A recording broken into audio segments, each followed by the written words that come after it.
Councilor Coletta. Councilor Coletta, you have the floor.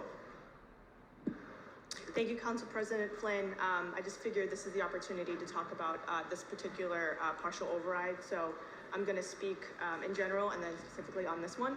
But I just want to thank all my council colleagues for their work and their advocacy during this process. I'm grateful to each and every one of you as I hit the ground sprinting, coming in here pretty late. I especially want to thank and extend my gratitude to Chair Fernandez-Anderson again for your leadership in getting us through to this point. It was not easy. Right? And so especially as we navigate this new authority that has been given to us, first by the Attorney General to even get it on the ballot, and then by the voters of Boston to have a more democratic and transparent budget process. There were hiccups, right? And I'm not entirely sold on the intra-departmental interpretation by the city's general counsel. I wish that there had been, I wish that we had been negotiating with all of the facts from the very beginning in good faith to produce the best possible product and First Amendment from this body. I can't speak to CAR 5, but I know for me in my district, I will keep fighting for items that I believe my district needs that fell victim to the intra-departmental fiasco.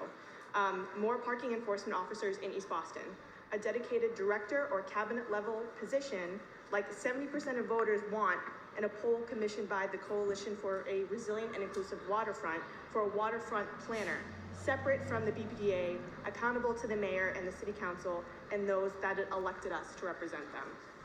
And I'm proud of the fact that we advocated together as a body for more Hokies in our respective districts. I was promised 2 Hokies in East Boston, given the obscene level of trash on our streets. I was also promised, and I'm saying this here now so that there's a record of it moving forward, I was promised dedicated resources to District 1 to expand our tree canopy, which is the lowest in the city.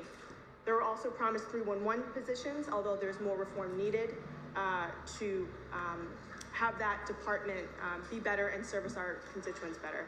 And I'm especially proud of the fact that we got $100,000 for Immigrants Lead Boston, for Boston immigrants who wish to take more civic ownership and become leaders in their own communities. And just for those who are watching at home, because I know that you are, folks in Charlestown, the Wu administration has indicated they are favorable to investing in a capital campaign for the Clarity Pool in Charlestown. I understand that these are 2 separate votes, but again, I have folks watching at home, and just know that those are conversations that are ongoing and need to be had following the 3rd structural assessment of the pool and throughout the year. And I'll just close by saying that I deeply respect the institution of the City Council and the responsibilities that are provided to us. It was an honor to advocate for my district and their needs, to be their voice, to not be their voice, but be their microphone. And so I just want to say thank you to all the community organizers and community organizations who helped me through this process. So even with this new found power, there are limitations within bureaucracies, and this is what makes the democratic process unique and special. Bureaucracy is slow, it is messy, but it's supposed to be that way.